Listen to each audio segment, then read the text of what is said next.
Yes, let's start our next talk. So the next speaker is Jia Li. The talk is titled The Arithmetic and Geometric Properties of Rational Surface. Good morning, everyone. It is a great honor to be here and to share my work with you.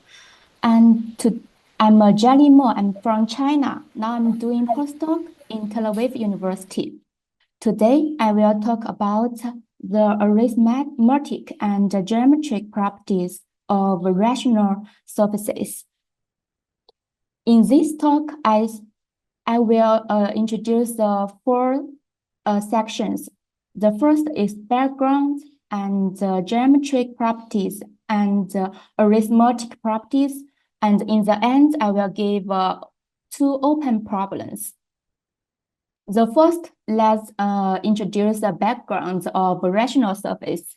I give a picture of rational surface from the topological point of view. The rational surfaces are compact, complex two-dimensional manifolds birationally equivalent to the complex projective plane. There is a note. Such complex algebraic surface can be regarded as a rare four-dimensional smooth manifolds. And I will introduce some properties of rational surfaces. The birational environments of a rational surface X are well known. These properties, we know the geometric genus PGX is equal to 0, and irregularity QX is equal to 0. In particular, Castanova provides the following theorem. This theorem enables us to determine whether a smooth projective algebraic surface is rational. They said, let X be a smooth projective algebraic surface in projective space. Then X is rational if and only if P2X is equal to 0 and QX equal to 0. Here, the second plural genus P2X defined like this. It means if P2X equal to 0, we know X has no non-trivial global section of a canonical bundle of degree 2. And below are the minimal models of rational surfaces. There's only two minimal models. The first is complex projective plane CP2, and the second is Hilbert's surfaces. There are ruled surface over CP1. And next, I will introduce some classical examples of rational surfaces. The first one is CP1 plus CP1. The second is minimal degree surface. It means a smooth surface of degree n-1 in CP1. This is from one theorem they proved. And the third is the puzzle surface. This is very famous surfaces. They obtained by blowing up some points in general position on the projective plane. The most famous puzzle surface is the cubic surface in CP3. About these classical examples, in the next, I will give the results of them. And next, I will introduce our fields about the Zapantic surface. What is the connection with the rational surface? Around the 1920s, Zappa introduced the concept of Zapantic surfaces, whose singularities are called Zapantic singularities. Also about this, Mirav explains this very well. If a smooth projective algebraic surface can be deformed into a Zapantic surface, this process is called Zapantic degeneration. And we know Calabria, Chalabota, Flamini, and Miranda classified the singularities of Zapantic degenerations. There are three types, RK, is this Sk and the singularities of type Ek. Maybe from this, you don't know, what looks like of Rk singularities.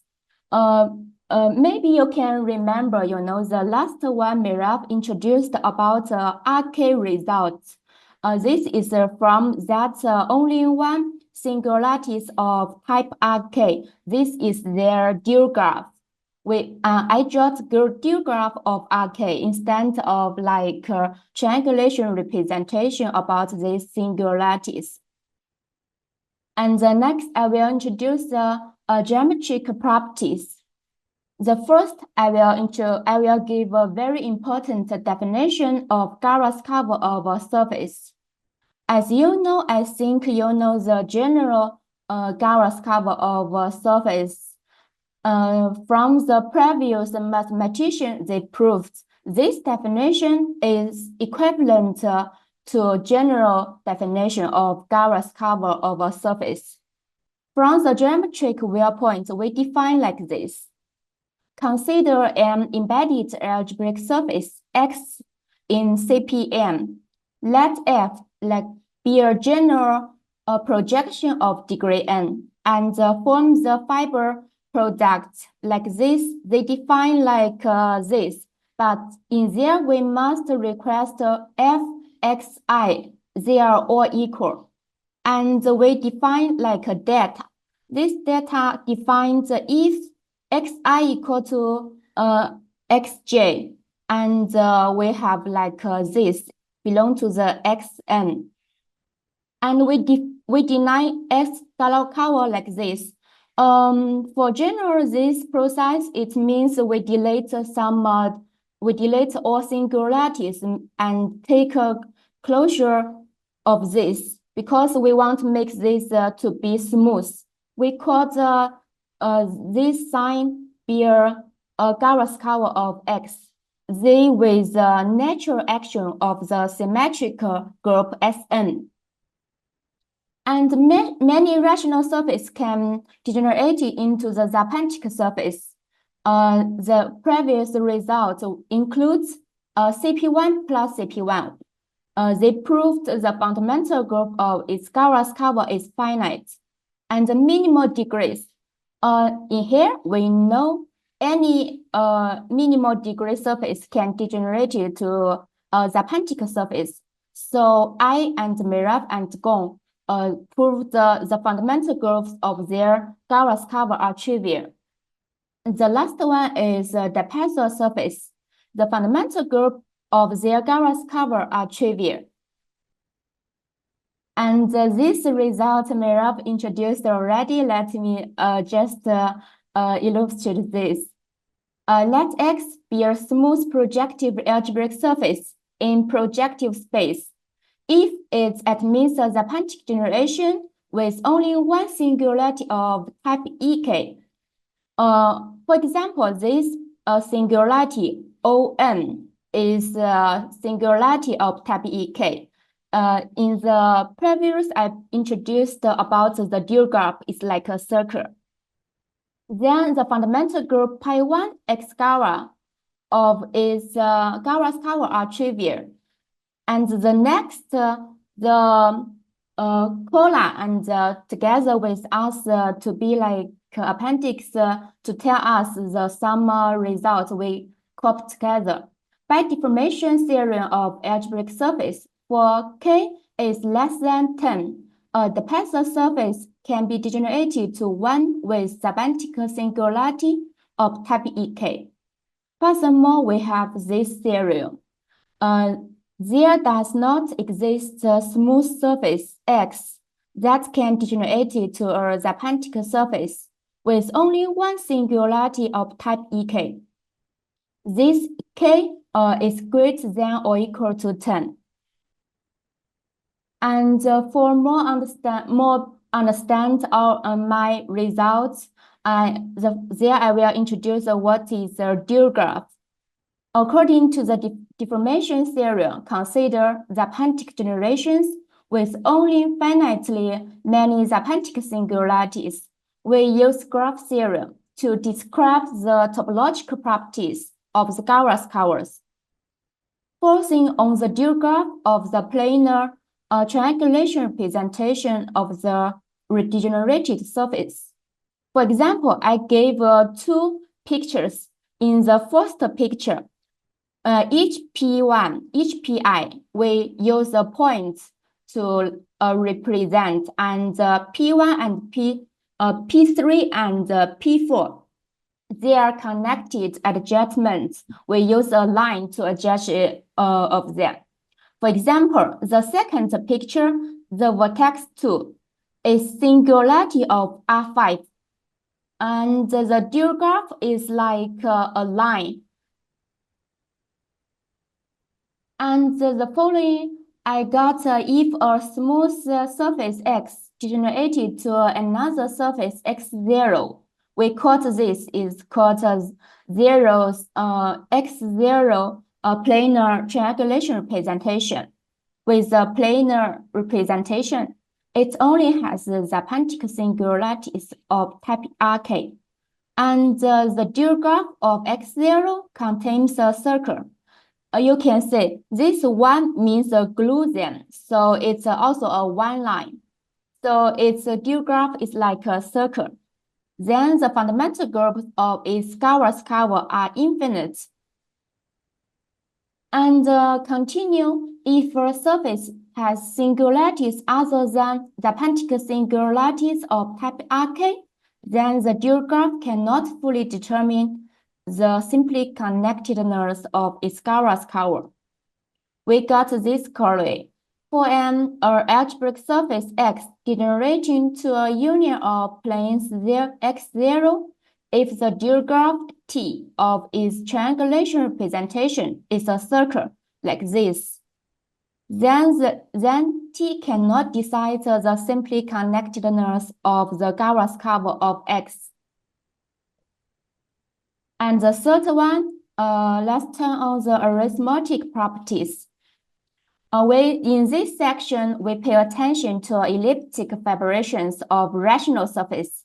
First, we will introduce the basic properties of fibrations. What is called a surface fibration? If we take a surjective morphism F from an algebraic surface S to an algebraic curve C with connected fibers, this is called a surface fibration, and there are three nodes. We denote by G is the genus of the fibration F, and the second we denote by S, the numbers of singular fibers. And if there no fiber of F contains a -1 curve, then F is called relatively minimal. Then all fibers are assumed relatively minimal. And here I gave some examples about singular fibers are non-smooth algebraic curves. But we need to pay attention about this I0. This is non-singular elliptics. And the left, they are all like singular fibers. I1, IB, and so on. This is just the name of the singular fibers. This I drew the pictures of singular fibers. This is like a dual graph of singular fibers. And we also give elliptic surface fibration and its sections. If we give a point on P1, and we can get so many like elliptic fiber. This is like a singular fiber and singular fiber. And the middle one is like smooth. We call it elliptic curve. And P and O. O is zero section, and P usually if it doesn't intersect with a zero section, we call P is like integral sections. And the topological properties determine some arithmetic properties. We have this example from Fatins. A non-isotrivial fibration of genus G is is greater than 1 and has finite sections. And following that, for elliptic fibrations, there is a theorem. The group of sections of an elliptic fibration is isomorphic to a finitely generated abelian group. We call this group, like the group of sections of an elliptic fibration, is a Mordell group. And also I compute something about Mordell group for rational elliptic surface. If an elliptic surface over CP1 has exactly 2 singular fibers and admits a section, then the surface is rational. And I give a complete classification of the Mordell group for rational elliptic surface. And we got the number of the Mordell group for rational elliptic surface is 74. And also we compute the sections of the Mordell group for rational elliptic surface, each one of them. And the end, I will give 2 open problems. The first is surface of general type are the largest class of algebraic surface with the richest properties. We may attempt to extend the method developed for rational surface to the Gauss cover of surface of general type. And the second one is we are so interested in K3 surfaces. We can also compute the structure of the Mordell group, and especially considering the intersection pairing and between different sections. And if you are interested in my field, and there I gave some reference to referee. And thank you for your attention. That concludes my talk. Yeah, thank you very much. It was very interesting talk, and we're happy you joined our conference.